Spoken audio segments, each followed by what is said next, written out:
እንዴ ከሚዲያ ልቅምቅም ብላችሁ የጠፋችሁት ለካ ለዚህ ነበረ። ደስታ የተባልከው ግለሰብ ምን ብለህ ነው ቤተሰብ የምታስተዋውቃት? ሩታ እባክሽ እባክሽ፣ የሰው አክብሮሽ አይደለም፣ አንቺን ብዙ ነገር ሊጠቀምብሽ ነው የሚፈልገው። አስቀድሜም እምነግርሽ ይህንን ነው። ለምንድን ነው ሚዲያ ማውጣት ያልፈለጋችሁት? ይህን ነገር ቤተሰቦቹ እንዲታዩስ ለምን አልፈለጋችሁም? ደስታ የተባልክ ግለሰብ በሁለት በሶስት ቀን ውስጥ ያገኘሃትን ልጅ ምን ብለህ ነው ቤት ውስጥ የምታስጋብዛት? እሱ ሲናገር መረጃ ሲደርሰኝ እንዲህ ነበር ያለው። የረጅም ጊዜ ጓደኛዬ ነች፣ ላገባት ነው ያመጣሁት በማለት ቤተሰቦቹን ሁሉ በደስታ እንዳስፈነጠዛቸው ትልቅ ድግስም አስደግሶ እንዳስጠበቃት ጭምር መረጃውን ሰምቻለሁ። በሌላ በኩል ሩታ ይህንን ምንም የማታውቀው ትናንትና በዓል ስለነበረ አብረው አንድ ላይ ቆይተው አንዴ ወደ ቤት ወስድሻለሁ ብሎ ቀለል አድርጎ ነው የነገራት። ነገር ግን ቤት ስትደርስ ደግሞ ከባድ አቀባበል ነው የተደረገላት። ቤተሰቦቹ የሚያውቁት ልጃቸው ሚስት እንዳመጣ፣ ልጃቸው ፍቅረኛ እንዳመጣና ሊያገባ እንደሆነ ነው። ሁሉንም በዝርዝር ነው ማሰማችሁ። ሩታ እዛ ቤት ስትከሰት የነበሩት የድንጋጤ ሁኔታዎችንም በዝርዝር አሰማችኋለሁ። የፉክክር ቤት ሳይዘጋ ያድራል ይላል የሀገሬ ሰው። እነዚህ ልጆች እየተፎካከሩ ትዳራቸውን ሊበትኑም እየመሰለኝ ነው። በጣም በከባዱ ሁኔታ ነው አሁን የሚደርሱኝ መረጃዎች ያሉት። ሁሉንም አሰማለሁ። ሰላም ውድ የሀገሬ ልጆች፣ በያላችሁበት ሰላማችሁ ይብዛልኝ። የሰው ደስታ የሚያስደስታችሁ፣ የሰው መጣላት የሚያስጨንቃችሁ ውድ ቅን የሀገሬ ልጆች፣ የእውነት ለእናንተም ፈጣሪ አምላክ ደስታ የተሞላበት ነገርን ይስጣችሁ። ሁሌ ለሰው ጥሩ ነገር ነው የምታስቡትና ለሰው ጥሩ ነገር ባሰባችሁት ነገር ሁሉ ፈጣሪ አምላክ ለእናንተም ጥሩ ጥሩ የሚሆነውን የሚበጃችሁን የሚጠቅማችሁን እናንተ ይጠቅመናል ብላችሁ የሚጎዳችሁ ነገር ካለ ፈጣሪያችሁ ይከልክልላችሁ። ነገር ግን የሚጠቅማችሁን ነገር ሁሌ ፈጣሪ አምላክ ያቀዳጃችሁ ይስጣችሁ። ምርቃቴ ሁሌ የሚመቸው አሜን ይበል። እንዲሁም ቪዲዮን እንደተለመደው ላይክ በማድረግ ጀምር። ቤተሰብ ያልሆነ ደግሞ ሰብስክራይብ አድርጉኝ። ቀጥታ ይዤ ወደ መጣሁት ዝርዝር መረጃዎቼ አመራለሁ። እንግዲህ አብርሽና ሩታ ፉክክር ይዘዋል። አንድ ነገር እየተባባሉ ይኸው ዛሬ ድረስ ከባድ ሁኔታ ውስጥ ገብተዋል።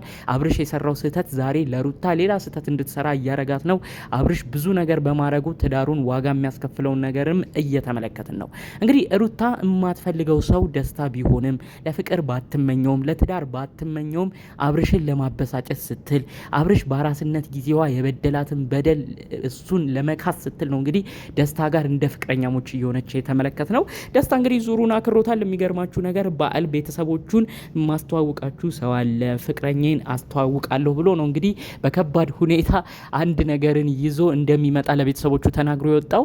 ታዲያ ሩታን ከበዓል መልስ አንድ ላይ ትንሽ ቆይተን ቤትም ሰላም ብለሻቸው ትወጫለሽ ብሎ ነው እንግዲህ ይዟት ወደ ቤት ያመራው ማለት ነው። አንተ ደስታ የምትባል ልጅ ግን ምንድነው ሩታ የእውነት ትውደድህ አትውደድህ ብቻዋን እንኳን ሳትጠይቃት ሁሉን ነገር አምርረህ የታናሽ የስንት ታናሽ ወንድሟን ሁሉ ምክር ሰምተ ቤተሰብ ማጓጓት ምን የሚሉት ነገር ነው? ቤተሰብንስ እንዴት ነው እንደዚህ ብለህ የምትናገረው? ትዳር እኮ በዋዛ ፈዛዛ አይጀመርም። እንዴት ቤተሰቦችን ሚስት አመጣው የምታገባኝ አመጣው ብለህ ብዙ ነገር እንዲዘጋጁ ታረጋለህ? ምን አይነት የህፃን ስራ ነው የምትሰራው?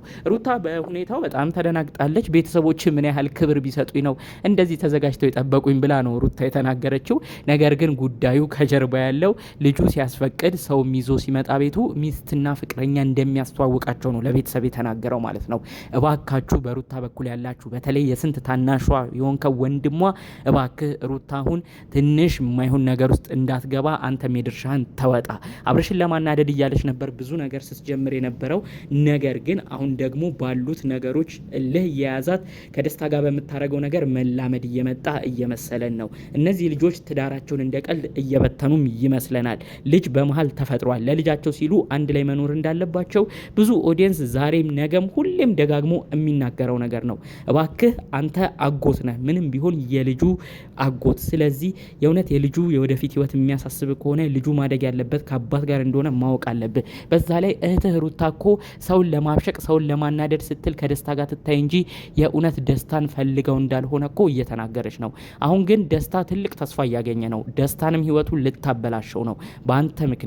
ደስታ ተስፋዎቹ ቤተሰቦቹ ላይ ሁሉ እያረገ ነው። ቤተሰቦቹን ሁሉ በቅርቡ እንደሚያገባ ነው እየነገራቸው ያለው። ስለዚህ እንደው ይሄን ጉዳይ በምን ትመለከቱታላችሁ? በተለይ ይሄን መረጃ የምትሰሙ ሰዎች ይሄ ልጅ በእርግጥ በምንም በሱ አይፈረድም። ሩታም የሆነ ተስፋ እያሳየችው ነው። እሱ የእውነት እየመሰለው ነው ደስታ የሚባለው ግለሰብ። ያንንም አስመልክቶ ነው ቤተሰቦቹ በዓልን ሰብሰብ ሲሉ እማስተዋውቃችሁ ሰው አለ በማለት ጭምር ቤተሰቡ ጋር እሷን ይዞ የሄደው ማለት ነው። የደስታ ቤተሰቦች አስቀድመውም ሲናገሩ ነበረ። መቼ ነው አንተስ ትዳር ይዘህ እምናይህ?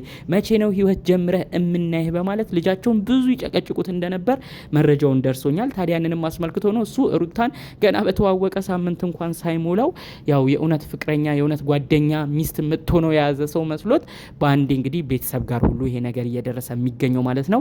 ይሄ ነገር ማጠፊያው ከባድ ሊሆን ይችላል። ሩታ አጉል ተስፋ ለሰው አትስጪ። አብርሽን ለማስቀናት ያረግሽበት ነገር ብዙም አንቺን አልወቀስንሽም። ምክንያቱም አብርሽ ያረገሽ ነገር በጣም ከባድ ነበር። አራስ ቤት ሆነሽ ብዙ በድሎች ነበረ። በትዳር ላይ ያላችሁ ልጅ ወልደሽ እያለሽ ብዙ ነገር አድርጎ ነበረ። ብዙዎቻችንም አዝነናል። ይሄ ነገር ትክክል ነው ብለንም አብርሽን አልደገፍንም። አሁን ከደስታ ጋር የምትሆኙም ነገር ለማብሸቅ እንደሆነ በመረዳት ብዙዎቻችን አንቺን አልተናገርንሽም። ነገር ግን ደስታ አብርሽን ለማስቀናት ብለሽ ከደስታ ጋር በተላመድሽ ቁጥር ለደስታ ፊት በሰጠሽ ቁጥር ደስታ ወደፊት ከባድ ነገር አንቺ ላይ ሊወስድ ይችላል። የማይሆን ተስፋ ለምን ሰጠችኝ ብሎ ነው የማይሆን ነገር ውስጥ የሚገባው። ይህ ሰውዬ ከውጭ የመጣ ነው፣ ሀብታም ነው፣ ብዙ ነገር እንዳለው ነው እየተነገረ የሚገኘው። ስለዚህ አጉል እልህ ውስጥ አስገብተሽው እሱንም ተስፋ ሰጥተሽው የማይሆን ነገር እንዳትጀምሪ ሩታ። ለማብሸቅ ከሆነ ከአብርሽ ጋር አሁን የሰሞኑን የሰራሽው ቪዲዮ በቂ ነው። አብርሽም ብሽቅ ብሏል፣ ተናዷል። ህሊና ካለውም የበፊት ነገሩም ከጸጸተው ሁሉንም ነገር ትቶ ወደ አንቺ መመለሱም አይቀርም። ስለዚህ ከዚህ በኋላ የምታረጊው ነገር ግን አንቺን ዋጋ እንዳያስከፍልሽ ነው ኮዱ እየነገርኩሽ ያለሁት። ደስታ ከተናደደ ለቤተሰብ እንኳን አስተዋውቂሽ ወዴት ነው ወደ ኋላ የምትዩ ብሎ ከባድ ነገር በህይወትሽም ሊያመጣብሽ ይችላል። እዚህ ከአብርሽ ጋር እያለብሽን ጭቅጭቅ ሳትጨርሺ በዛ በኩል ደግሞ እንግዲህ ከደስታ ጋር ሌላ ውጥንቅጥ ውስጥ እንዳትገቢ ሩታ። ይኸው ይህንን አስቀድሜ እየነገርኩሽ ነው። ለምንድን ነው የቤተሰብ ቪዲዮዎች ውስጥ እንዲለቀቁ ያልፈለጉት? እስቲ ይህንን እንኳን ቆም ብለሽ ለማሰብ ሞክሪ። እሱ ሚዲያ ቤተሰቦቹን ማምጣት አልፈለግም። ይህ ነገር ምናልባት ይሳካል ላይሳካልም ብሎ እያሰበ ይሆናል። በአጠቃላዩ ግን ቤተሰቦቹ እንዳያዝኑ፣ ቤተሰቦቹ እንዳይበሳጩ። በተለይ ሩታ እኔ እኮ ለቀልድ ነው እንጂ የእውነት ልጃችሁን አልፈለግኩትም፣ ሚስቱን ፍቅረኛውም አይደለሁም እንኳን ብትል የነሱ ፎቶና ቪዲዮ ከተለቀቀ በጣም ከባድ ነገር ውስጥ እንዳይገቡበትም በማሰብ ነው ይህ ቪዲዮና መረጃ በደንብ ያልተሰማው። ተመልከቱ የደስታን አካሄድ። ቤተሰቦቹ ጋር በክብር አቀባበል አድርጎላታል። ነገር ግን አሁንም በሩታ ትንሽ አልተማመነም። ሩታ የእውነት ካልፈለገችኝ እኔን የማታገባ ከሆነ ቤተሰቦቼንም ጭምር ነው በየሚዲያው ፎቶቸውን እንዲሽከረከር ማረገው። ስለዚህ ላልተረጋገጠ ነገር ፎቶና ቪዲዮም አይቀረጽም በማለት ጭምር ነው እንግዲህ ይህ መልእክቱ የተሰማው ማለት ነው። በጣም አካሄዱ በእርግጥ ደስታም ትንሽ የሚጠራጠረው ነገር አለ። በአብዛኛው ግን ለቤተሰቦቹም የተናገረው ፍቅረኛ ሚስት እንደምትሆነው ጭምር ነው አስተላልፎ የነበረው። ቤተሰቦቹ የሚገርማችሁ ነገር አንቺም ስርዓት ያለሽ የት ሀገር ልጅ ነሽ፣ የማ ልጅ ነሽ፣ እንዴት ተከበርሽ እያሉ ሲጠይቋት እንደነበርም መረጃውን ሰምቻለሁ። ሩታ በአጠቃላዩ ትልቅ አቀባበል ተደርጎላታል። ነገር ግን ምንም አይነት ነገር አልገመተችም። አቀባበሉም ድግሱም ሁሉም የመሰላት ከባል ጋር የተገጣጠመን የመሰላት። እባክሽ ሩታ እውነታው ግን ሌላ ነው። እንዴት ነው አንድ ወንድ ልጅ ብቻሽን አክብሮ ቤተሰቦቹ ጋር የሚወስድሽ? የእውነት አንቺን ለመጋበዝ ለበዓል ለመጋበዝ ቢሆን ወንድምሽንም ይቀርበዋል፣ ሮቤልንም ይቀርበዋል። ሁላችሁንም ሰብስቦ በመኪናው ነበር ቤተሰቦቹ ጋር ሊወስዳችሁ የሚገባው። ነገር ግን ቤተሰቦቹ ጋር የሚናገረው ነገር ሌላ ነው። እባክሽ ሩታ አጉል ተስፋ ለዚህ ልጅ አትስጭው። እውነት ህይወት ይሆነኛል ብለሽ የምታስቢ ከሆነ ቆም ብለሽ አስቢ። ይህ ነገር ግን እውነት ህይወት እንደማይሆንሽ ራስሽ የቅርብ ሰዎች ሁሉ እየተናገሩ ነው። ከኖቬል ነው ሮባ ከሚሉት ልጅ ውጪ ሁሉም ሰው የሚያስጠነቅቅሽ ይሄ የመጣውን ግለሰብ ታውቂዋለሽ ወይ እያሉ ነው። የራስሽ ወንድም ራሱ አቡሽ ነው የሚባለው ራሱ ማን ነው ይሄ የመጣው ግለሰብ? የእውነት አንቺን ወዶ ነው ወይ? የእውነት አንቺን ፈልጎ ነው ወይ? እህቴ ህይወትሽ እንዲበላሽ አልፈልግም፣ ለማናውቀው ሰውም አንሰጥሽም በማለት ጭምር ነው መልእክት ሲያስተላልፍ የነበረው። ስለዚህ እባክሽ ሩታ በግፊት የሆነ ነገር አይጠቅምሽም። የስንት ታናሽሽ የሆነው ኖቫ የሚባለው ልጅም የሚያረገው ነገር ሁሉም ሰው አላማረውም። የቅርብ ቤተሰቦችሽ፣ አክስቶችሽ፣ እናት እህቶችሽ ሁሉ በእንደዚህ አይነት ሁኔታ በጣም ተናደዋል። ስለዚህ ያለሽበትን ነገር ቆም ብለሽ ለማሰብ ሞክሪ። ይሄ ልጅ እውነትም የኔ አክባሪ ነው ወይ ብለሽ ለማወቅ ሞክሪ። በእልህ ተነሳስተሽ አብርሽን ለማስቀናት ብለሽ ከዚህ ከአዲሱ ልጅ ጋር የምትገቢበት ህይወት ደግሞ ሌላ ዋጋ እንዳያስከፍልሽ እኔም ከወዲሁ መልእክት ሀሳቤን እያስተላለፍኩ ነው። በሌሎች ቪዲዮቻችን እስክንገናኝ ሰላሙን ሁሉ ተመኘውላችሁ። ሰላም።